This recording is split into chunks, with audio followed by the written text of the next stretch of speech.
And I would love your feedback on this. Would you be comfortable if your children were spending some time with the NRL's Blake Ferguson at the moment? And I'll tell you why.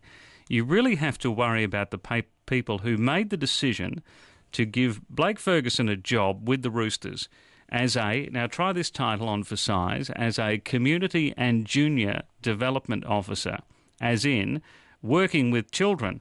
The NRL says that it's happy with it, and the Roosters offered the job. So where are their heads at? Blake Ferguson was found guilty of indecent assault of a woman at a Cronulla night spot in June of last year. It was on the eve of the second state of origin.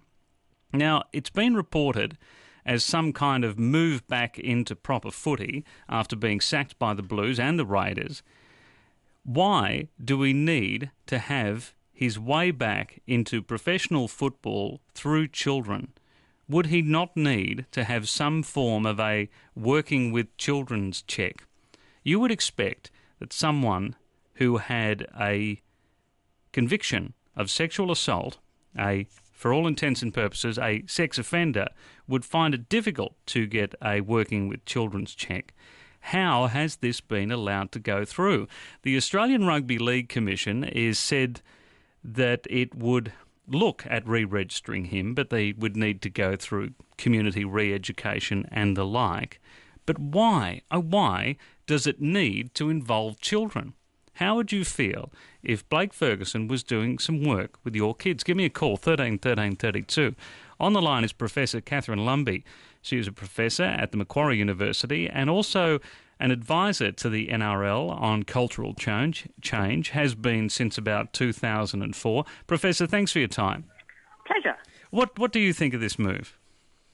Okay, well, look, I think there's a number of things to say. The first thing is I think that in terms of your comments about working with children, we know that thankfully there are now very rigorous processes in place if you're going to work with children, that you have to be vetted, not just by the organisation you're working for, but there's an external formal system.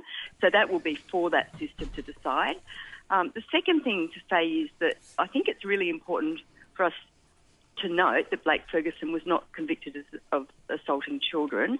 And I think that while a sexual assault or an indecent assault is something that I personally take extremely seriously and the community should take seriously, we do need to distinguish between those two areas, just because. Oh no, and I was not making that suggestion for one moment that what he had done and what he had been convicted for had anything to do with children. Good. No, I understand that. I was just for the sake of yeah, sure. Look, the other thing I will say is this. As someone who's worked as an advisor on gender matters and social behaviour to the NRL for 10 years and who sits on the Welfare and Education Committee, I take very seriously this kind of behaviour, and I think particularly when there's been a charge laid and a person's been convicted, we certainly don't give that person easily a free pass. Yep.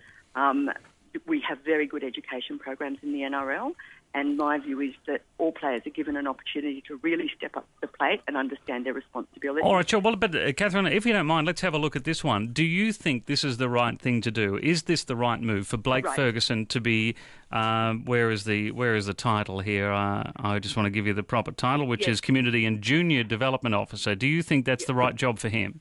Okay, so what I will say to that is, because I do work so closely with the NRL, and I also have worked closely with Brian Canavan at the Roosters, I have high confidence, actually, that at NRL level and at club level generally now, there is a really deep appreciation of education and welfare responsibilities. And secondly, there is a very proactive policy within the NRL and at club level to give players who have transgressed and done something, in Blake Ferguson's case, something very wrong, an opportunity to rehabilitate.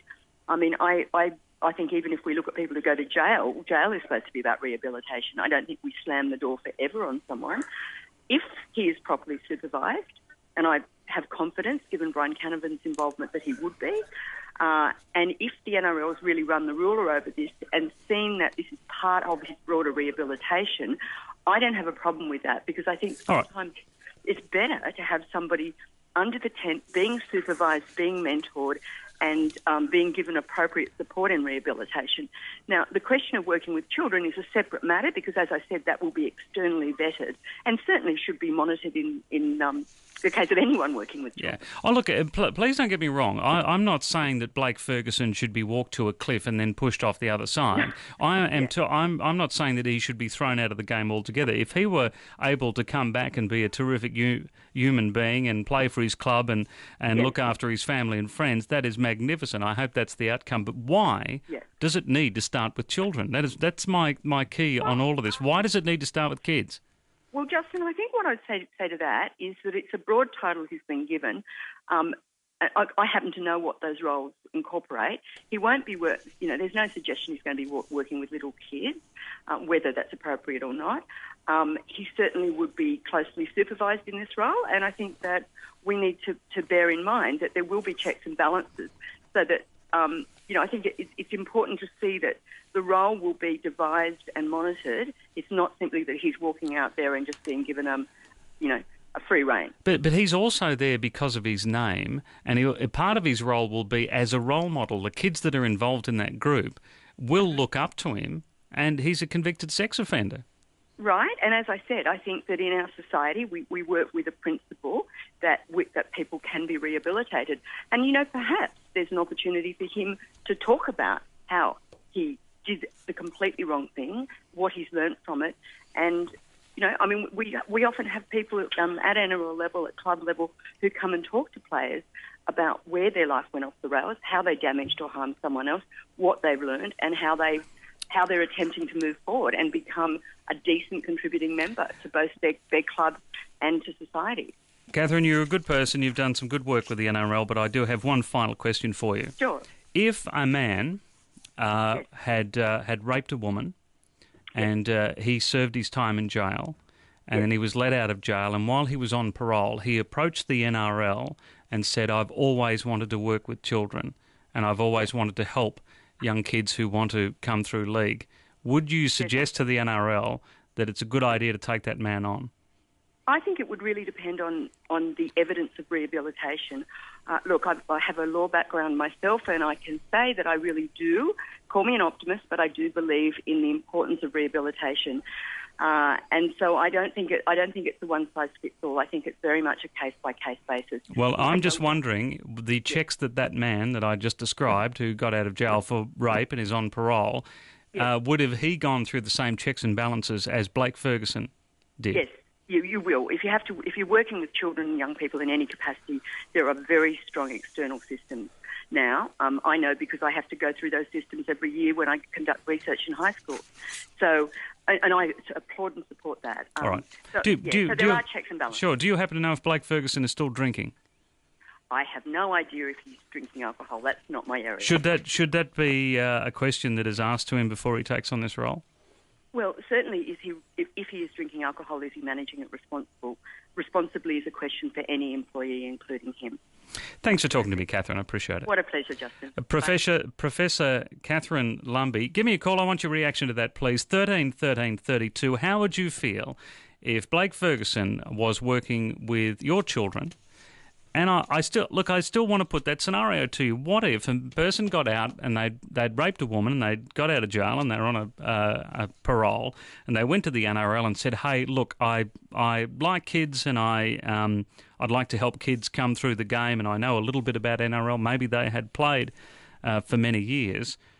Would the NRL say, "You know what? Come on in and help out the kids"? I mean, would that person even get a working with children's check? Does Blake Ferguson have a working with children's check? And I think it's another question for the NRL. Is he drinking? Have they asked him if he has stopped drinking before taking on this role?